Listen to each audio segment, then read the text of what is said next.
Sebagai reporter yang biasa meliput denyut lalu lintas Pantura, saya harus mengakui bahwa apa yang terjadi di Cirebon hari ini berada di luar nalar peristiwa biasa. Sejak fajar menyingsing, jalur utama yang biasanya menjadi urat nadi pergerakan Jawa Barat itu mengalami kelumpuhan total. Bukan akibat kecelakaan, bukan pula karena bencana alam, melainkan karena satu peristiwa sosial yang sangat jarang terjadi, kepulangan April DA7. Ribuan warga telah memadati trotoar, median jalan, hingga badan jalan sejak pagi. Kendaraan roda 2, roda 4, bahkan truk logistik terpaksa berhenti total. Namun yang menarik, tidak ada ekspresi kemarahan, tidak terdengar klakson penuh emosi. Yang ada justru senyum, sorak, dan teriakan penuh kebanggaan. Kota ini berhenti bukan karena krisis, melainkan karena euforia kolektif.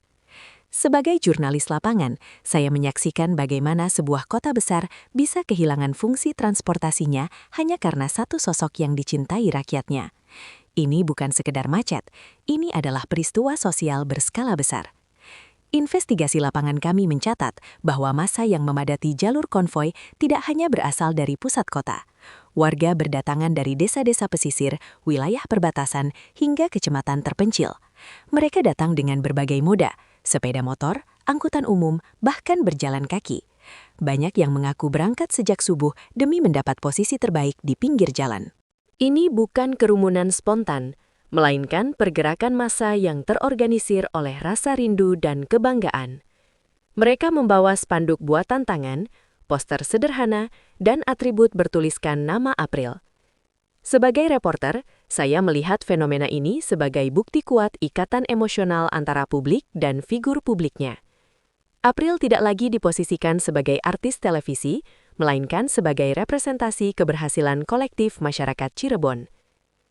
Setiap wajah di kerumunan memantulkan satu pesan yang sama, dia milik kami. Gelombang manusia ini menjadi faktor utama lumpuhnya kota dan sekaligus menjadi bukti nyata bahwa popularitas April bukan sekadar angka rating, melainkan dukungan real di lapangan. Dari hasil pemantauan langsung, pengamanan konvoi April DA7 berada pada level yang tidak biasa untuk seorang pendatang baru di industri musik. Aparat kepolisian menerapkan sistem pengawalan berlapis.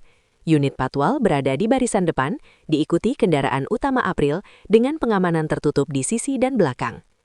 Personel keamanan tambahan disiagakan di titik-titik rawan penumpukan massa. Langkah ini diambil setelah aparat memprediksi lonjakan penggemar yang berpotensi menciptakan risiko keselamatan. Reporter kami menyaksikan langsung bagaimana petugas harus bekerja ekstra membuka jalan di tengah lautan manusia yang antusias mendekat. Pengawalan ini menciptakan kesan bahwa April diperlakukan layaknya tamu negara. Sebagai jurnalis, saya mencatat bahwa negara hadir secara penuh untuk melindungi aset budaya daerahnya. Tidak ada kesan berlebihan, justru terlihat keseriusan dalam memastikan keselamatan sang diva tanpa mematikan interaksi dengan rakyat. Salah satu momen paling menentukan dalam peristiwa ini adalah keputusan Bupati Cirebon, Imron Rosidi, untuk menyambut April secara langsung. Ia tidak menunggu di balik protokol pendopo, melainkan berdiri di garis depan penyambutan. Dari sudut pandang jurnalisme politik, langkah ini adalah simbol legitimasi yang sangat kuat. Bupati secara terbuka menyatakan bahwa prestasi April adalah prestasi daerah. Kehadirannya memberi energi tambahan bagi massa yang telah menunggu berjam-jam.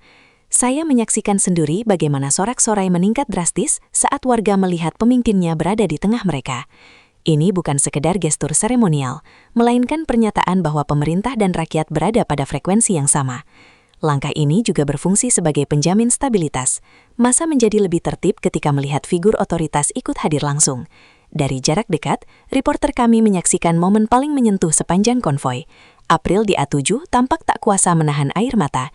Isak tangisnya pecah berkali-kali saat melihat ribuan warga berdiri untuknya. Ia menyeka air mata sambil terus tersenyum dan melambaikan tangan. Sebagai jurnalis, saya membaca tangisan ini sebagai luapan emosi yang jujur. Tidak ada ekspresi sombong, tidak ada jarak bintang dan rakyat. Yang terlihat hanyalah seorang anak daerah yang terkejut oleh besarnya cinta publik. Momen ini terekam ribuan ponsel dan langsung viral. Kejujuran emosi inilah yang justru memperkuat ikatan April dengan masyarakat. Tangisan itu menjadi narasi paling kuat hari ini, membuktikan bahwa ketulusan masih memiliki tempat di tengah industri hiburan yang keras. Fenomena yang paling terasa di lapangan adalah kuatnya sentimen wong dewek. Dalam wawancara singkat dengan warga, hampir semua menyebut April sebagai simbol harga diri daerah. Bagi mereka, April bukan sekedar penyanyi, melainkan representasi identitas Cirebon di panggung nasional. Meskipun secara kompetisi ia tidak berada di posisi puncak, warga memandang pencapaiannya sebagai kemenangan mutlak. Ini adalah perlawanan simbolik daerah terhadap dominasi industri pusat. Sebagai reporter, saya melihat konvoi ini sebagai perayaan identitas komunal. Teriakan Wong Cirebon Bangga menggema di sepanjang jalur, menciptakan solidaritas yang sangat kuat. Pemerintah daerah memahami sentimen ini dan memilih untuk merangkulnya, bukan meredamnya. Di balik kelumpuhan lalu lintas, kami menemukan geliat ekonomi yang luar biasa. Pedagang kaki lima, penjual minuman, hingga pedagang atribut dadakan meraup keuntungan lipat. Masa dalam jumlah ribuan membutuhkan konsumsi instan, dan ini menjadi berkah bagi UMKM. Transportasi lokal seperti ojek dan angkutan kota mengalami lonjakan permintaan.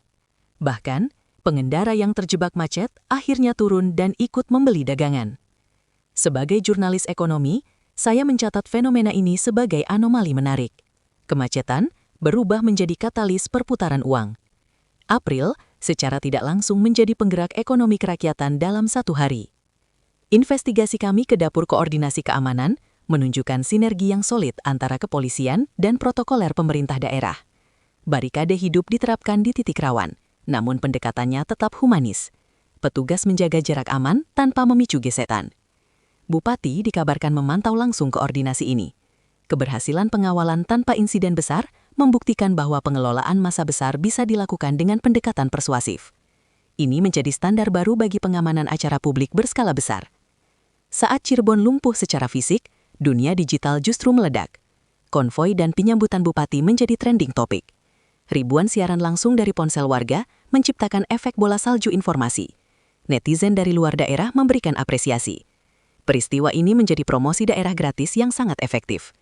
Sebagai jurnalis digital, saya melihat ini sebagai konversi sempurna antara peristiwa lapangan dan kekuatan media sosial. Laporan ini kami tutup dengan satu kesimpulan utama. Cirebon lumpuh bukan karena krisis, melainkan karena kebanggaan. Konvoi April DA7 yang dikawal ketat dan disambut langsung oleh Bupati Imron adalah manifestasi kemenangan hati rakyat. Sinergi massa, aparat, dan pemerintah menciptakan peristiwa bersejarah. Jakarta memberi panggung, tetapi Cirebon memberi rumah. Hari ini akan dikenang sebagai hari ketika sebuah kota berhenti sejenak demi menghormati anak daerahnya. Peristiwa kepulangan April DA7 ini tidak berhenti sebagai euforia sesaat. Sebagai reporter, saya mencatat adanya pergeseran status April di mata pemerintah dan masyarakat. Ia tidak lagi diposisikan hanya sebagai figur hiburan, melainkan mulai dipandang sebagai aset budaya daerah. Penyambutan resmi oleh bupati, pengamanan negara, hingga penggunaan ruang pendopo kabupaten menandai legitimasi struktural terhadap peran April sebagai ikon Cirebon. Dalam konteks kebijakan budaya, ini menjadi preseden penting. Pemerintah daerah secara tidak langsung mengirim pesan bahwa prestasi seni memiliki nilai strategis yang setara dengan prestasi lain di bidang olahraga atau pendidikan. Beberapa tokoh masyarakat yang kami temui menyebut April sebagai inspirasi generasi muda Cirebon untuk berani bermimpi menembus pusat industri nasional tanpa meninggalkan identitas daerah. Jika dikelola dengan konsisten, April berpotensi menjadi duta budaya informal yang memperkuat citra Cirebon di tingkat nasional. Peristiwa hari ini adalah titik awal transformasi April dari individu berprestasi menjadi simbol kolektif yang membawa narasi kebanggaan jangka panjang bagi daerahnya.